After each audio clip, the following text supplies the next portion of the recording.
on that identity? Or did you take it on? People put it on you? I think people put it on me after that, and then I went with it after that. Those are the two things that I really remember saying that were the worst. And then after that, I just kind of went with it. And did you ever intentionally say things that were? Oh, probably. I mean, I really don't remember other things, but I probably did act the part for a while. Yeah.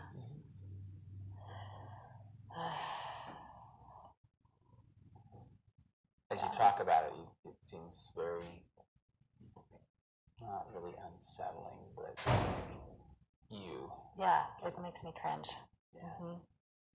How about even before 7th grade? Anything where you felt like you were perceived as stupid? No, I was pretty smart, really. So, no, it's kind of a middle school thing.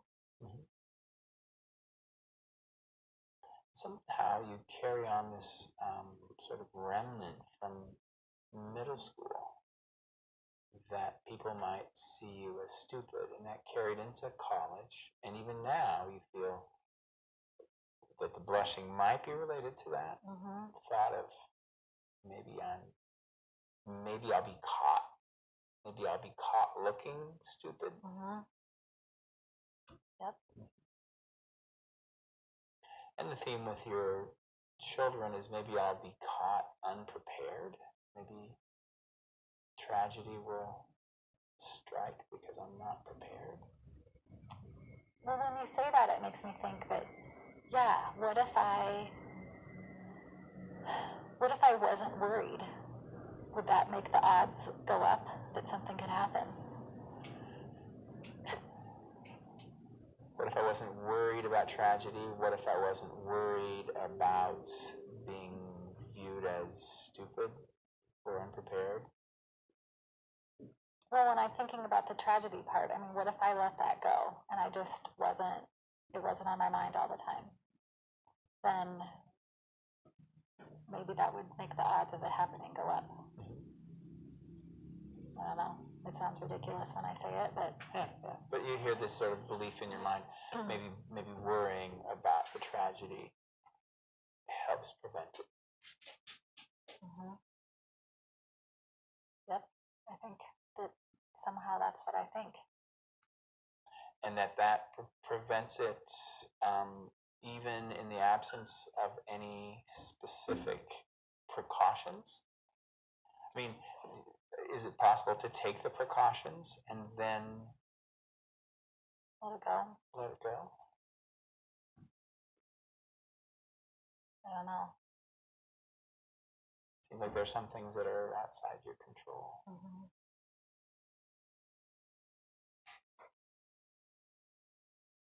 Yeah, I don't know. It feels like if I let it go, then what does that mean? I don't know. What does it mean? It feels a little bit like, now am I being careless? I just let it go. And what comes to my head is, do I love them less if I just let it go? Which sounds really weird, but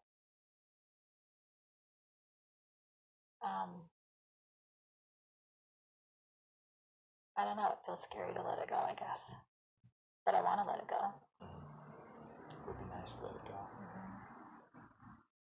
But somehow there's a little superstition in your head that if I let this go,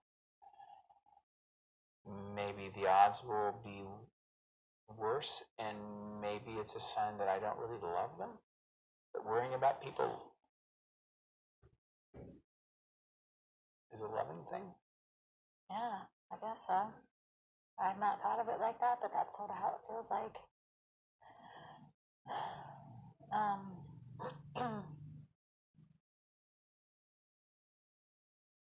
Yeah, it feels that way. I mean, it sounds so illogical,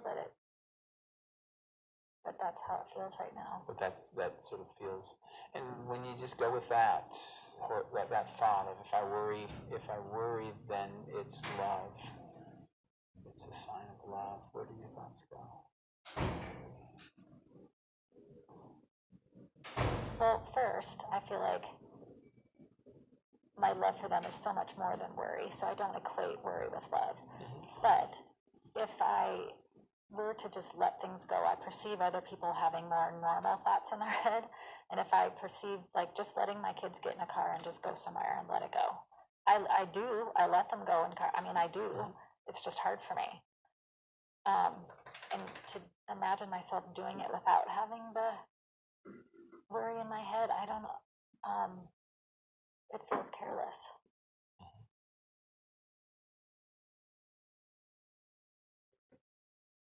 And what is careless?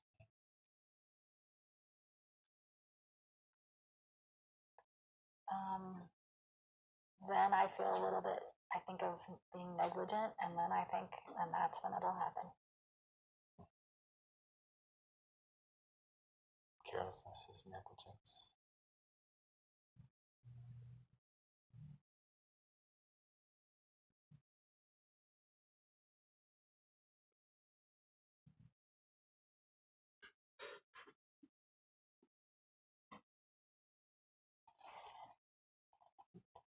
Keep talking about, just talk your thoughts, even as we sit here, whatever comes. I just feel like I'm in this, I'm stuck. Like I want to stop worrying. I want to live and not live with all this fear. But I feel like I'm bound to it. And I'm just stuck all the time. And I want to be able to think about other things and not be thinking about what kind of car my friend's mom drives and is she going to text or talk on the phone while she's driving my kid, and what about the other person and my husband, and and I mean crazy things. Like I sometimes will, without anyone knowing it, because I think I read that being on the left is more dangerous, so I'll switch and make sure they evenly ride on the left and right, and if I put one of them on the safer side, does that mean I love him? I mean, the thoughts are just crazy. Yeah, it's embarrassing when I hear myself even have these thoughts out loud, because I feel like I keep this part, like I try not to let people know about it because I know that it's kind of crazy. And I don't want to put it on my kids. I don't want them to have to live with that. You spend a lot of time really protecting people. Like protecting them from knowing that Protecting them from knowing, protecting them from tragedy, worrying about lots of different people who you love.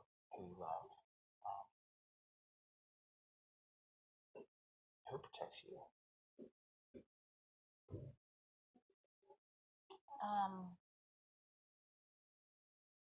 Just me. I mean, I do. My mom is always a little bit like this, so I do blame some of this on her.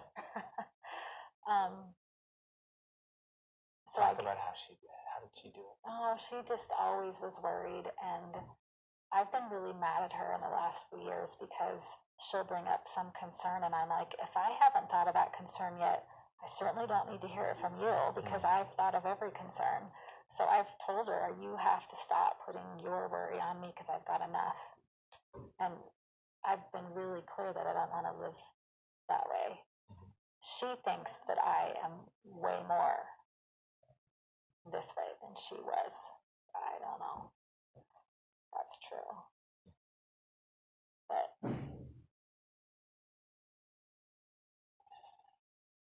so some of it you feel like you've gotten from your mom over the years. She was a little bit like this. You're not sure, maybe she's even more than you or less than you. I don't think she tried to hide it from us. She just sort of explicitly worried about your safety. Yeah. You and your sibling. My sister and my brother. Yeah, I don't think she tried to hide it from us. I am really determined that my kids will live a fun life.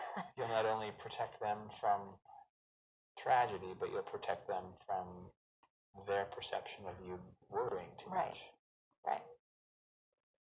You know, Rita, as I watched myself, but you'll protect them from